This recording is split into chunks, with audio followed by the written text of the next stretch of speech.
আমরা সবাই কিন্তু নিজেদের প্রয়োজনে অন্যের সাথে মেসেঞ্জার, ইমো বা হোয়াটসঅ্যাপে ছবি শেয়ার করে থাকি।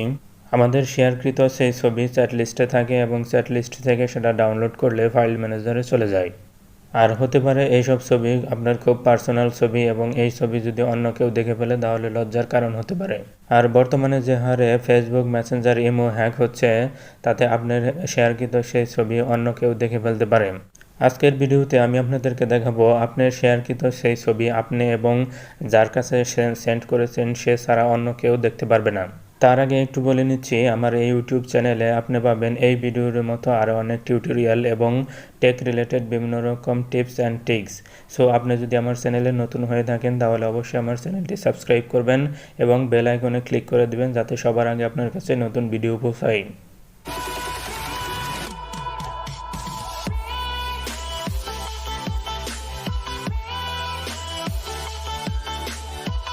সো আপনার পাঠানো কোনো পিকচার যাতে অন্য কেউ দেখে ফেলতে না পারে সেজন্য আপনাদের একটি টিপস অনুসরণ করতে হবে।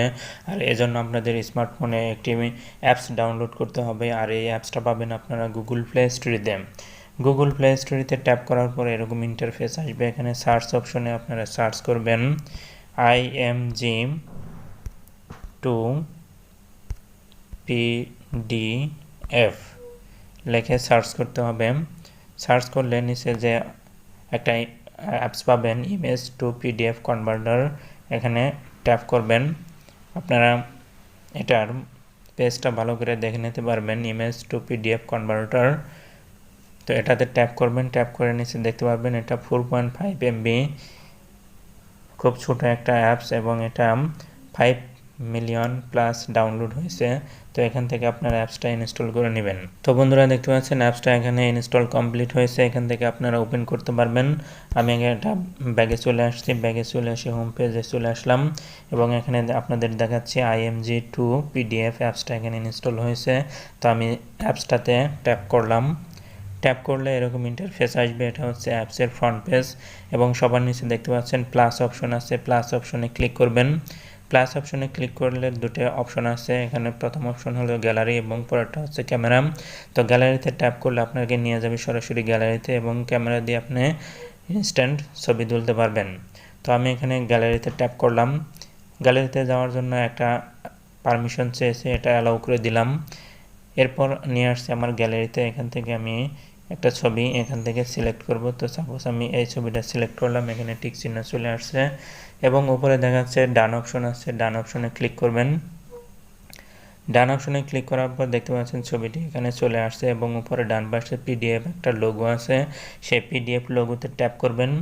পিডিএফ লোগোতে ট্যাপ করলে এখানে দেখতে পাচ্ছেন ফাইলের একটি নাম দিতে বলছে। তো এখানে আমি আমার নামটা এখানে টাইপ করে দিলাম এবং এখানে দেখাচ্ছে পাসওয়ার্ড প্রোটেকশন, এখানে টিক চিহ্ন দিয়ে দেবেন এবং নিচে এই ফাইলের একটি পাসওয়ার্ড ক্রিয়েট করতে হবে। তো আমি এখানে 223344 নামের একটি পাসওয়ার্ড ক্রিয়েট করলাম। এখানে আই অপশন আছে, আই অপশনে ক্লিক করলে আপনারা পাসওয়ার্ড কি টাইপ করলেন সেটা শো করবে এবং নিচে ওকে অপশন আছে, ওকে অপশনে ক্লিক করবেন। ওকে অপশনে ক্লিক করলে দেখতে পাচ্ছেন ওকে হয়ে গেছে, এখানে অ্যাড চলে আসছে। অ্যাডটা এখান থেকে ক্লোজ করে দিবেন। অ্যাডটা ক্লোজ করে দেওয়ার সাথে সাথে এখানে দেখতে পাচ্ছেন একটা পিকচার এখানে মামুন পিডিএফ নামের চলে আসছে। এটা আগের, এটা আমি ডিলিট করে দিচ্ছি। তো আপনাদের সুবিধার্থে আমি একটা রেখে দিলাম। তো এখানে এই পিডিএফ ফাইল আকারে এখানে শো করছে, দেখতে পাচ্ছেন। এটা দেখে মনে হচ্ছে একটি পিডিএফ ফাইল, কোনো পিকচারের নমুনা কিন্তু এখানে দেখতে পাচ্ছেন না। এবং এর পাশে দুটি অপশন আছে, পেন অপশন এবং শেয়ার অপশন। পেন অপশন দিয়ে আপনি এডিট করতে পারবেন এবং শেয়ার অপশন দিয়ে আপনি ছবিটি শেয়ার করতে পারবেন। তো আমি শেয়ার অপশনে ক্লিক করলাম। শেয়ার অপশনে ক্লিক করলে এখানে ইমো, মেসেঞ্জার, শেয়ার, এডিট এবং হোয়াটসঅ্যাপ অনেকগুলো অপশন আছে। তো আপনি যে অপশনটাতে শেয়ার করতে চান সেই অ্যাপসটা সিলেক্ট করবেন। তো সাপোজ এখানে আমি ইমো অপশনটা সিলেক্ট করলাম। ইমো অপশনে সিলেক্ট করার পর এখানে দেখা যাচ্ছে আমার কন্ট্যাক্ট লিস্ট এখানে চলে আসছে। তো কন্ট্যাক্ট লিস্টে যাকে আমি পাঠাতে চাচ্ছি সেখানে এখানে সেন্ড করতে হবে। তো সেন্ড করে এখানে ডান অপশনে আছে, ডান অপশনে ক্লিক করলাম। তো বন্ধুরা দেখতে পাচ্ছেন আমার পিকচারটা কিন্তু অলরেডি সেন্ড হয়ে গেছে। এখন সেন্ড হয়েছে কিনা সেটা চেক করার জন্য ব্যাগে চলে আসবো। ব্যাগে চলে এসে আমি ইমুতে গিয়ে আপনাদেরকে দেখাচ্ছি। এই যে ইমুতে ট্যাপ করলাম। ইমুতে ট্যাপ করলে এই যে রাশিদুল আলা এয়ারটেল এখানে ট্যাপ করলাম। ট্যাপ করলে দেখেন এটা আমি 2বার পাঠিয়েছি এবং লাস্টে এটা পাঠিয়েছি। তো এটা দেখে মনে হচ্ছে যে না, এটা কোনো পিকচার না, এটা একটা ফাইল, পিডিএফ ফাইল। তো আসলে এটি পিকচার, এবং এই পিকচারটা যার মোবাইলে আমি পাঠিয়েছি যে নাম্বারে, সে এই পিকচারটার উপর ট্যাপ করার পর একটি পাসওয়ার্ড চাবে। আমি যে পাসওয়ার্ডটা দিয়েছি 223344, সেই পাসওয়ার্ডটা দেওয়ার পরে এই পিকচারটা ওপেন হবে। এর আগে এই পিকচারটা সে দেখতে পাবে না। ইমুতে আমি যে ছবিটা পাঠিয়েছিলাম এটা হচ্ছে সেই মোবাইল, এবং এই মোবাইলে ছবিটা আদৌ আসছে কিনা এবং ছবিটা কীভাবে ওপেন করবো সেই সিস্টেম এখন আমি দেখিয়ে দিচ্ছি। তো আমি চলে যাচ্ছি সরাসরি ইমুতে ট্যাপ করার পরে এরকম ইন্টারফেস আসবে। এখানে দেখাচ্ছে মামুন হোসেন, এখানে ক্লিক করলাম। এই দেখেন আমি ছবিটা পাঠিয়েছি, এখানে ট্যাপ করলাম। ট্যাপ করে এখানে ওপেন ক্লিক করলাম। ওপেনে ক্লিক করলে একটা ব্রাউজার সিলেক্ট করলাম, এবং ব্রাউজার সিলেক্ট করার পর এখানে পাসওয়ার্ড চাচ্ছে। তো আমি যে পাসওয়ার্ড দিয়েছিলাম 223344, সেই পাসওয়ার্ডটা এখন টাইপ করতেছি। দেখতেছেন আমি পাসওয়ার্ডটা এখানে টাইপ করে দিচ্ছি।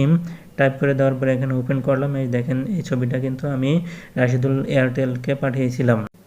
এভাবে আপনার খুব প্রিয় ছবি, আপনার খুব পার্সোনাল ছবি আপনার ফ্রেন্ডকে সেন্ড করতে পারবেন। এক্ষেত্রে আপনার কোনো রিস্ক থাকবে না, এবং আপনার ইমো যদি হ্যাক হয়ে যায় তারপরেও হ্যাকার আপনার ইমো ওপেন করে ছবি দেখতে পাবে না।